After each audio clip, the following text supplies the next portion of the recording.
Hello students and aspiring nomads, welcome back to the channel. I'm very excited to share this interview with you guys today because it's with some of my best friends in the world, Barron and Elsa. They live out in a little 13-foot scamp trailer out in the middle of Colorado, get to wake up to beautiful scenery every single day, summer, winter, doesn't matter. They are extremely mobile and extremely intelligent with how they've designed their life, and I'm excited to share them with you. So go ahead, stay tuned, and we'll get this interview kicked off.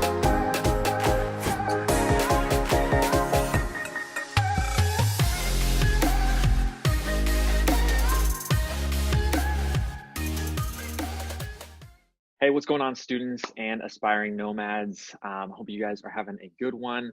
We're actually back with another interview, and this time with some of my good friends, Barron and Elsa. They are digital nomads, have been doing the nomad life for a couple of years now, rocking and rolling, having a blast. Have learned a lot from these guys, and so I'm very excited to introduce them to you. And so, first off, before we get into things, I would love to just kind of uh, dive into you guys. If you guys want to, kind of talk about yourselves individually and then how you guys came together as a nomad couple. I think it would be a great way to introduce you guys to everybody watching. Do you want to start? No, you go first. You go. All right. We've been together for like 7 years now. Almost 8. Yeah, but who's keeping track? uh, so a lot of this we've done and like worked on together. When we were back in KC, this is camp, by the way. He's gonna go wine by the door. So when we were back in KC, I primarily did web development, and I was in the startup scene and part of a couple startups. And I don't know, what do you really like? What do you want to know? Just really, yeah, kind of your story. Like, what got you to the point where you even wanted to live this type of lifestyle?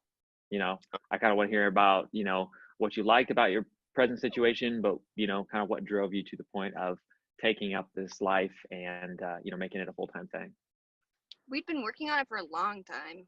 slowly, for like the last 5 years. Every time we'd move into a new apartment or a new house, we'd kind of downsize, knowing that the end goal was going to be something like a tiny house. We Hmm. had no idea it was going to be this small. This is what we live in, is this tiny little 13-foot scamp trailer. Full time, we just passed our 2-year mark, which is Yeah. great. But the things that kind of drove us here were I don't know, rent and expenses are really high in the city. And we Hmm. were. Do you want to grab him?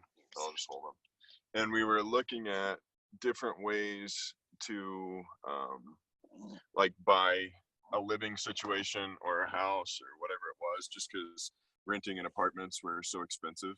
Yeah. And we were both trying to work on businesses that were like more true to who we are.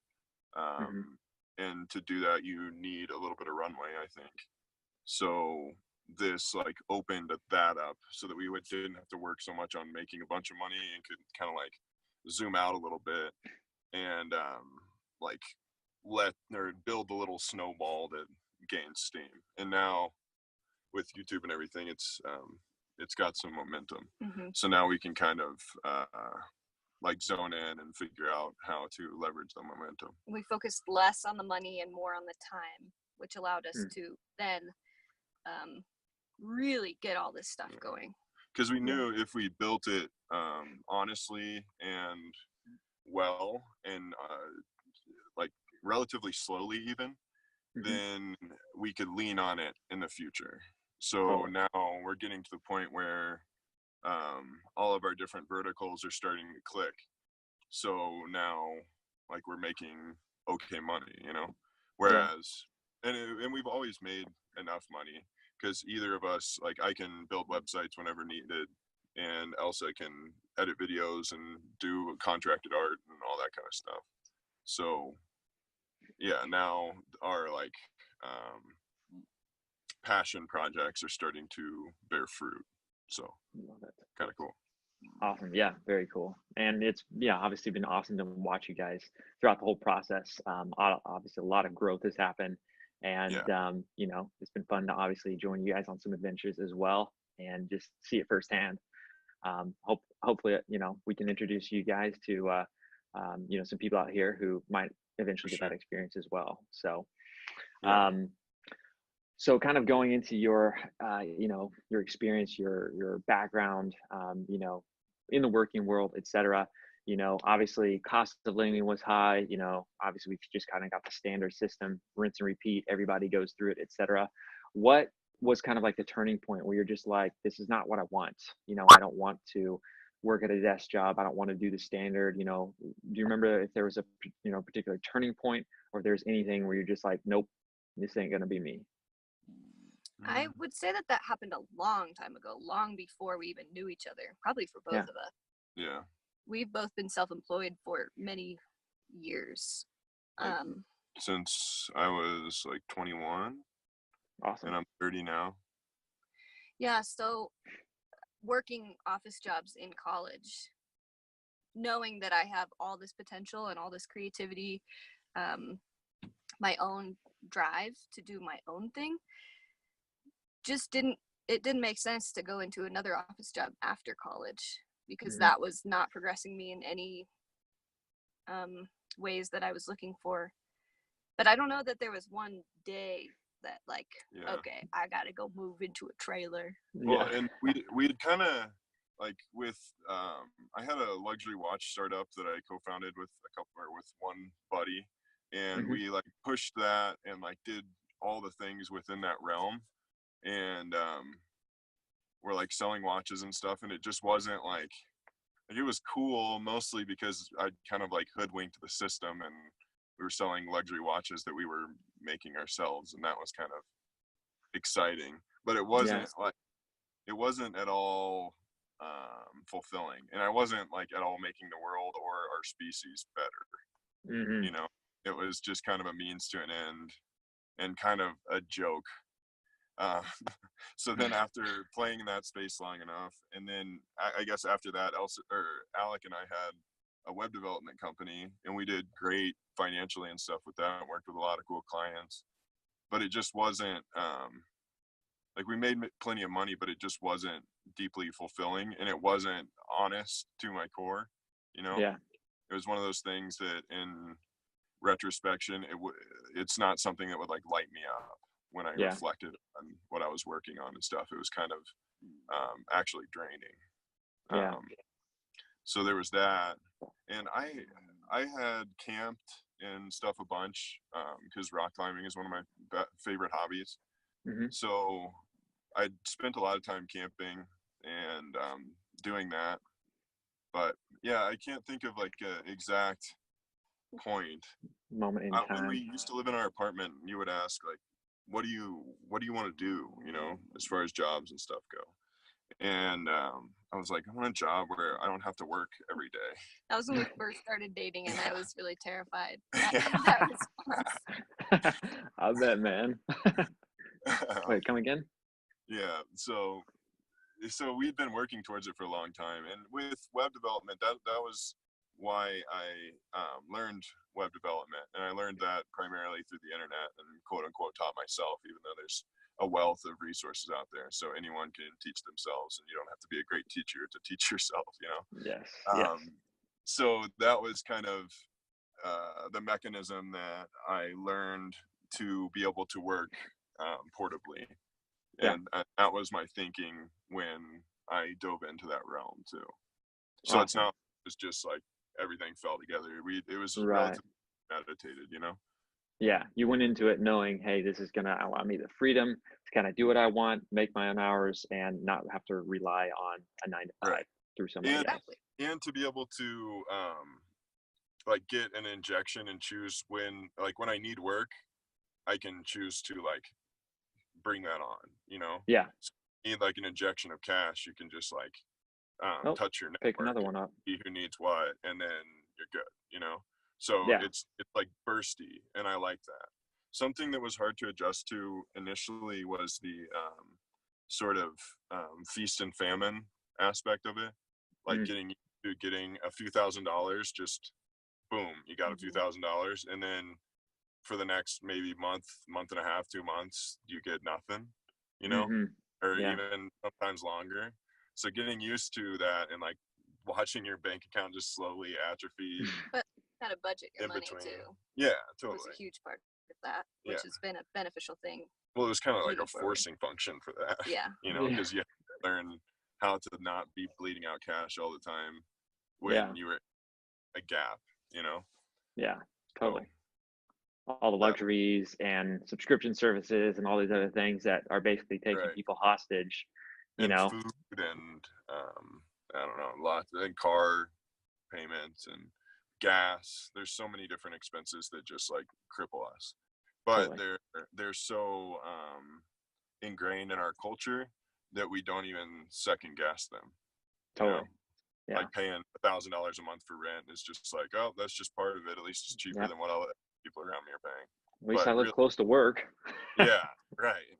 But $1,000 is a lot of money if you're living frugally. Like we can make $1,000 go a long way. So Totally. yeah. Yeah, and kind of just staying on that topic, this is one thing I really wanted to touch on with you guys is because you take a much different approach than some of my students and then a lot of other nomads in the space, where a lot of them are really focused on, what can I do to either out earn my expenses or out earn my problems, Right. and for a big point, that's a big catch 22. Are you even ever going to be able to catch up? Because typically your expenses only increase unless Right. you find out how to cut back. So if you guys could kind of go into your philosophy behind all of that, that would be amazing, just because I love it. And like I said, I've learned a lot from you guys with that. I feel like I've been talking a lot. No, you're good at talking. You explain our lives really well. Dude, you start. No, you. Okay.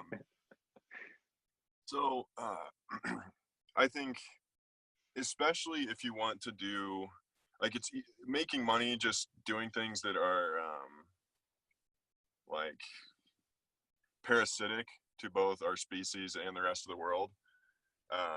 Like finding businesses that you can make money, but you're being effectively a parasite. Pretty easy. But Yeah. to find a way to make money where you're like living true to your soul and you're actually like making a positive impact on both our species and the planet is a really difficult thing. So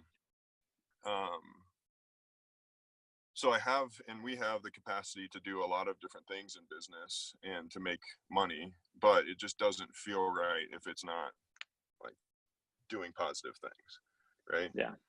So with all of this, like with the frugality is freedom mantra and all that, the idea is to cut back our expenses enough and live frugally enough to where we can give those passion projects the time to mature, and we're not like constantly trying to make them tread make water as much as possible, right? Totally. But it's living out here with next to no expenses, making the same amount of money as we did in the city. We're not we're effectively making $1,000 a month instead of paying that $1,000 in rent.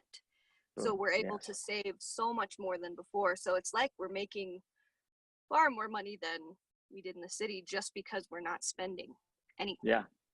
So we don't really have to spend money because we're just not spending any, Yeah. So then like a few $100s a month coming in and relatively passively is a huge amount of money. Yeah. So then any small win, like if we're making an extra $50 a month, that carries us a long way. Like it's actually consequential because we're not bleeding out so much. Totally. And absolutely then huge. Do make a solid amount from a project. It's like upgrade the most like efficiency producing things within our setup, like our batteries, our panels, the wood stove, cameras. So nothing goes to waste, and it's nice to have to focus on money all the time. And it's always going back. Like whenever we do make a good amount of money, we're like reinvesting it in all of our tools and stuff. Yeah, definitely. And then those just continue to gain momentum, like we were saying, as our production value increases and everything. and as our like ability to produce content increases. So recently we just got a unlimited Wi-Fi hotspot. It's through Mhm. Unlimited Bill, and it's actually uncapped, unthrottled. It's amazing. It's incredible. I'm like halfway hesitant to tell people about it because it's so good that I don't want too many people to jump on it and then them have to like shut it down. But that's made a huge difference for how much. We've used 146 gigabytes in the last 2 weeks that we've had it. Hey, Yeah, it's download incredible. bill. Hey, that's convenient, man. So And it's convenient. You guys have unthrottled. access to that. So then things like this we can just Yeah. do from camp, whereas normally we would have to go into town for Wi-Fi and everything. And from an expenses perspective, you could look at that $200 and say, shit, that's a lot of money to bleed out every month For internet. Right. which it is. But the money that we save in gas and like on coffee, like just going to coffee shops and buying a breakfast burrito and a coffee, like that's Yep. $6 a day, especially if there's two of us, that adds up over time. And then if we're Totally. in town, we're oftentimes like popping in the natural food store and like getting some dumb snack and a kombucha, you know? Yeah. So it's now that $200 isn't as much as, or it's offsetting like a good chunk of money, you know? Yes. And then No we can doubt. also be producing and uploading and everything Yeah, here. we're making a lot more money now because of it. Right. And with Yeah. live stream and everything, that's been huge. And that's a opportunity that we've just now unlocked. And in Yeah. 2 live streams, we paid for several months worth of Expenses. with yeah. Wow. That's freaking awesome, guys. Seriously. So yeah, it's an upfront investment, but it's like we factored in all of the things that will help with, and it's proving to be fruitful. Yeah. The pros outweighed the expense. Right. Love it, man. And I love that you guys have a, like I said, a completely different approach to the nomad lifestyle than most people. Most people are just trying to, make as much money as possible so they can do the things that they want. And obviously, I get that. Obviously, I love to travel. I love to help people. I love to do things with my money, obviously. But the fact that you guys have found a way to make nomad life so much easier and simpler, and honestly achieve it faster than most people, because what you've done is you've just taken your overhead, you've taken your expenses and completely knocked it down to where they're almost non-existent or very, very minimal. It just kind of goes to show that literally this person who's complaining that, this is like a 5 year in the future thing, it doesn't really have to be. If you can cut your expenses down low enough to where you can make a passive $1,000 a month, you can get there pretty stinking quick, because making $1,000 online, I mean, this is the 21st century. This is the time to make an income online. Making $1,000 online is very, very simple. I mean, something that most people can do, within a 3-6 month time, maybe year max. So I love that approach to everything. And, at the same time, not wasting anything, and also being a lot lighter on the earth so you guys can work on your own passion projects. It's a much, much more, I guess, forward-thinking way of doing your business. So, love it. I think so. And we try hard, like we've been thinking about this a bunch and trying to find the best way to do it, and reading a lot and stuff, to try to get our minds right. One of the Definitely. books, I guess that there is a catalyst there. Clearly the 4-hour work week was hugely pivotal. For sure. When I was working on Nile, the watch startup, the other co-founder was like, dude, you got to read this book. It's going to resonate with you so much. And I was like, dude, I shouldn't read that right now, because I was like already on the verge of like jumping ship, and I was like, I don't need any more ammunition for this logic. I was like, I got it pretty ironed out, So that book, huge as far as business goes. One that really rework changed my perspective, like on a fundamental level. It's by David Hansen and Jason Fried. They're the founders of Basecamp and now 37 Signals. And they're like sort of contrarian thinkers. If you hear the moans, that's Okay. but they're awesome, and they have the rework is just a book of like short essays with a quick drawing, so you can cruise through it in, you know, a couple days. But they flip a lot of normal like business convention on its head. So Yeah. I definitely recommend that book. Another one from a business perspective that really altered my thinking was Let My People Go Surfing. And that's by Yvon Chouinard. yeah, Yvon Chouinard, the founder of Patagonia. Mm-hmm. And he's like just kind of like talking to your grandpa, where everything just makes like too much sense, you know.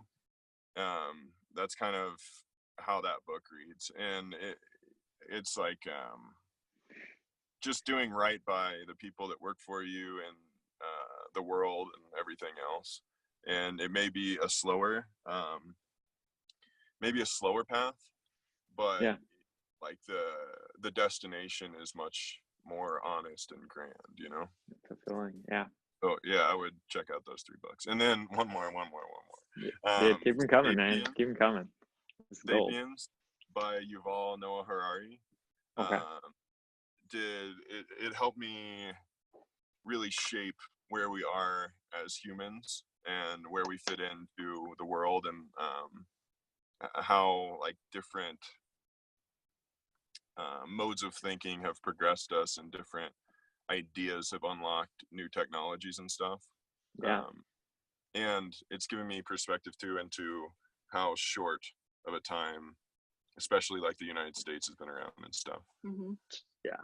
So a lot of these conventions that we lean on as being absolute truths have only been so for the last 30, 40 years, you know? Yeah, totally. So, and in the grand scheme of things, that's nothing. Awesome. So we can rewrite all the rules. Exactly, man. We have the time and the freedom and the connectivity to be able to do that as well. Right. And you guys are living proof of that. So thanks, Drew. Yeah, man. Elsa, I'd love to hear a little bit from you as well. Just kind of, honestly, just more on your experience, honestly, what you enjoy, maybe some of the hardships you guys have encountered, things like that, that you guys have had to overcome in the process. My experience first is the way that I make money out here is through YouTube. I've been a YouTuber for a long time. First started out as body paint, and now it's lifestyle scamp stuff, nomad stuff. I just hit 230,000 subscribers, Facebook, Boom. Instagram, all that stuff. So that's been a huge part of how we've been able to keep this thing going, is Totally. ad revenue, all that kind of thing. But something that was really difficult when switching from the city to this with the YouTube social media type kind of career, was that we have so much time now that if I wasn't actively doing something or bringing in money all the time, or oh hey mister, or if we had different schedules with our different projects, I had to really learn how to have time and to have that space and the peace and not be constantly focusing on work, because we're progression to just continuously go that once we got here and we're in nature and in the forest, that's not as important. So that was a huge shift, huge adjustment, and adjusting to not being busy. Sorry I interrupted. I'm terrible. Please continue. No, we spend so much time together that we like have the same brain. It's hard not to like finish each other's thoughts, or like when you're talking, I'm like, okay, let me interject here. Let me clarify. I got this. Sorry, I'll stop. Something that's obvious that was a huge shift in this particular lifestyle that doesn't really have to do with digital nomad is the shower thing, not having running water. That was the big one, but worth the price for everything else that we have. Totally. By the way, Drew, with this unlimited Wi-Fi, going back to that, when you guys come out here and work and stuff, it'll be so much easier. Yes. I think you'll have to have AT&T in order for it to work. No, you just connect to it. Oh. And we can even set it up to have like guest passes and stuff. So I could be like, awesome. "Sup, Drew, this is gonna be $20 for the next couple days, and then your password won't work. That'll be great. Hey man, worth it to get out of the city, no doubt. Another thing that I think is interesting that you have unique perspective into is growing a following, you know? Yeah, I was going to ask more on that, Elsa, just because there are some people inside the group and inside the paid group who they're looking to do the influencer thing. They want to share value with their audience, and so would love to just kind of hear how you got started in that, and then how you found the best way to present that value. Just because I think it'll give a lot of people perspective on kind of what it takes, and how they can potentially follow in your same footsteps. I think the influencer approach to a career path is huge. Companies it's the easiest form of marketing for companies across the board. Yeah. Almost free advertising, because all these people who are putting their stuff on the internet, as you know, just help bring free eyeballs. The way that I've been able to make my following grow and stay relevant is by it's not the standard approach, but we don't do a whole lot of standard approaches. Is that staying uniquely me along the way. Like I said, I started with body paint and stuff, and that lifted me up to like 100,000 subscribers in 6 months, and wow, started to kind of peak. It was like totally right time. I got really lucky. It was right as BuzzFeed got big and my stuff went viral. Not a lot of people were doing makeup and stuff on YouTube, but then that started to be very it wasn't moving at all. So then with my kind of artistic path, I changed to body paint, which picked it up a little bit. Then I changed to mural art, and now we're doing Scamp Life, and at this point it's really taking off. But there are resources online that tell you you should upload this many times a week, you should post this often, you should post this types of things, hashtag this amount. And those are really good things for people to start, especially if you are just a new influencer and really don't have an audience but are trying to gain one. I think those resources online are really helpful. But now at this point, I think that my audience has stuck with me because I've stayed true to myself and haven't tried to continue following those methods. I've kept it really unique and hopefully interesting. And also, I would like to admit that I'm a pretty good video editor, at least like for videos. So it's all been great, and it all kind of reflects each other, all the different social media outlets. But that's huge, man. That answers your question. It does. It answers it very, very well, because most people are out there like, okay, well, how do I choose the most profitable niche? And it is not congruent with them, who they are as a person, what they believe in, etc. They're just going after something that they think is going to get them to the next level, or get them to that full-time nomad life as quick as possible. And ultimately, that's not the way to do it. And like, you guys are living proof of that. You were out there showing people your creative side, just being yourself, and like, look what it has turned into. And so you say it's lucky, but I don't really believe in luck. I think that the people who work the hardest typically get the most lucky, and so maybe it was right timing and whatever else, but still, you were out there putting out the content, doing what you need to do, and it has just completely exploded and mutated along the way in a very, very good way, to where you guys can now literally just showcase your life and really turn that into a full-time income. So that's huge. It's nuts. Something quickly that goes along with that too is in providing content like this. When we first started, we bought a BioLite wood burning stove, and we made a really nice video for BioLite, sent it to them, trying to kind of get in cahoots with them. They ended up sending us a light system that we've used for the last 2 years. Then we took that sponsorship, we went to other companies and said, we work with BioLite, do you guys want to trade product in video? Because these videos, everything if I promote something, like that just goes along with teaching people about this lifestyle, which is kind of the point of our YouTube channel. Totally. It just compounded and grew and grew. And for a lot of these companies, we're not making physical money. Like, I'm not getting a paycheck from a lot of these companies, but for this lifestyle, we got a free wood stove that helps us live and stay out in the mountains in the winter. We've just received all these things that then I don't pay taxes on, which is great. Huge. Free product that then I'm already making these videos anyway. And they're things we need. Yeah, so it's like, I feel like we've kind of cheated the system completely. By all doing things that you love. What do you mean by nomad? Like, what type of nomad are your students working toward becoming? Just like, ultimate freedom. You know, digital nomad is just, you know, anyone who can live a digital or nomadic lifestyle, you know, where they're able to work and create an income, you know, working around the world or even just the coffee shop down the road.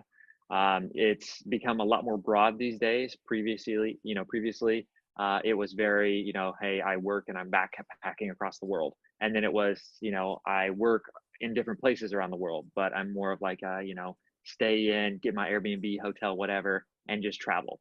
And now it's just been opened up to where, like, the wiki definition is pretty much anyone who has the ability to work online, work from home, and kind of create their own schedule. So it's a lot more broad these days, but I love to hear you guys and your perspective. And that's why I love doing these interviews, because then I get to hear everyone else's perspective on what helped them get to where they are going. And I know that, you know, all the nuggets you guys have dropped in here are going to help somebody in that process. So I love it, man. Absolutely love it. And I know that everybody who's going to be watching this later will too. Can I throw in a quick bit that I think is important? Definitely, man.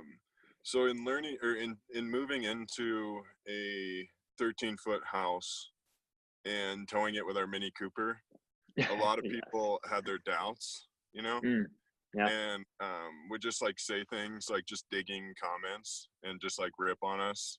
And I think that mostly came from a place of fear, but it's hard to delineate that when you're in the moment, you know? Totally. But one of the first things that like I had to learn to do was to do away with societal validation and like seek my path from within myself rather than looking to other people for their validation. Huge. Because what we were doing was weird, and a lot of people, like, it was disruptive, and it challenged a lot of fundamental beliefs that people hold. So that is uncomfortable for a lot of people. So they would say just rude things. So to keep our validation mechanism internal rather than looking outside for that was crucial. Like, we couldn't have done it without it, because if we would have listened to what other people said, we would have been doing the same shit that we were doing then for the rest of forever. And that probably miserably to your people. Yeah. Yes, it does a lot. And when I hear you guys talk about that, it just makes me think of the you know, who's complete opposite of you guys, but the Steve Jobs quote from, you know, the old Apple commercial, you know, here's to the crazy ones.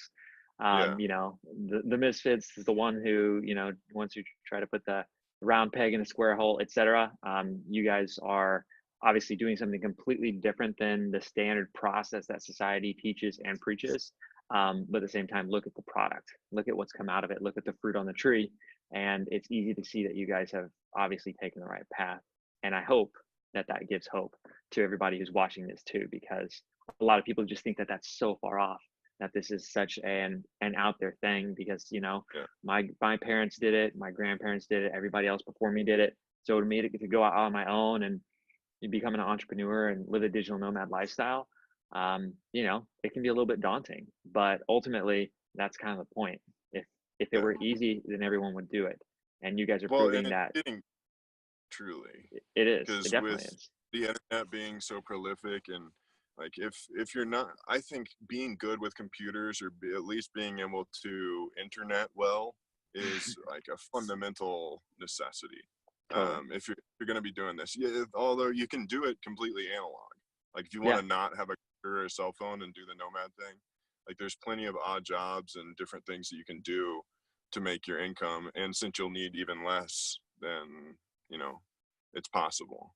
But I Yeah. think to forego all of that awesomeness that the internet provides and connectivity and wealth of opportunity, I think that would be a little bit wasteful, you know? Yeah. Totally. But so as that all progresses, though, there's so much to be done that I think anybody can fit into this space, regardless of who you are. And another Agreed. useful thing is the 1,000 True Fans essay by Kevin Kelly, Yes. talking about making or building a 1,000 like super fans is all you need. And that's to make like hundreds of thousands of dollars a year. If you want to just like, Yeah. if all you need is $1,000 to live, then you could have 10 super fans and like that's all you need. You're done. You win the game, you know? Yep. So just like grow slow, be honest, and like be true to yourself and do things that are like deeply fulfilling, and then you'll be able to keep those going, you know? Like Yeah. it's hard to do a thing just uncomfortable or you have no motivation to. So make it easy for yourself and do the things that are like true to your soul, you know? Totally. Yeah. Don't waste time running in the wrong direction, and to the point Right. where you get there and you realize it's not where you actually wanted to be, and then Right. you're essentially backed up against the wall and have to figure out how to get your freedom back. Yep, been there, done that, man. So I feel you. What Well, else? cool, guys. Any others? Cool. Yeah, I guess I do just have one last question, and we'll cut it off here. Sure. My last question for you guys would be, for anyone new, just kind of starting in this space, who obviously they're looking to take that leap of faith, they're looking to get started as a digital nomad. What would you give? What advice would you give to that newest person who is kind of on the fence, like, man, how am I going to do this? Am I going to do this, etc.? What would you tell that person? I got this. Excellent. Cut your expenses. Cut Cool. your expenses. Because you're probably, as you're just starting, not going to be making as much as you would if you had a standard office job, like a set salary, set hourly rate. So cut those expenses so that it's not as difficult for you to adjust to that. If you're not buying frivolous food at the grocery store, like you said, if you're cutting just stupid subscriptions that you don't really use, cut it, because then that money is in your wallet. Yes. And I think that would be the first place. We talk about that all the time. What would we tell people? And there's so many things, but that's the first, I think. Another is minimal, like, and that it's like we're not trying to be e-minimalists or whatever, but it's just a matter of practice. So if you have less things, it's easier to be portable. So don't like neglect all the good tools and stuff. Like get your badass tools. Like have a nice computer. Have like a Nice good iPad. a nice iPad. You're like a good jacket, like a good camera. But you don't have to spend like oodles on these things at all. But having like a good fundamental gear set, but having it be ultimately minimalistic, will help you to be more portable and to need less. Definitely. That was a good one. Good stuff, guys. Well, Barron and Elsa, thank you guys so much for jumping on here and just sharing a bunch of value, a bunch of knowledge, nuggets, information with the audience.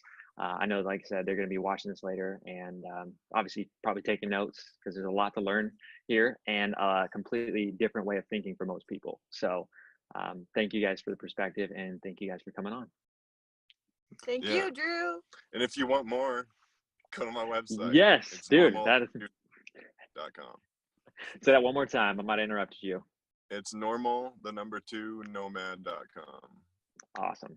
Normal. Guys, And Elsa's stuff is everywhere. Yes. Elsa Rhae. Have you guys YouTube channel, Instagram accounts, websites, all that stuff. I'll drop it down below, guys, so you guys can have that in the notes. So you guys can follow up with them. Yeah, go subscribe. You guys can watch their life play out there in Colorado or wherever they end up next. And they're dropping all sorts of tips to make this easier for you guys and for you to attain the nomad life faster. So check them out. And once again, thank you guys for coming on. Love you, dude. Love you too, guys. Take care.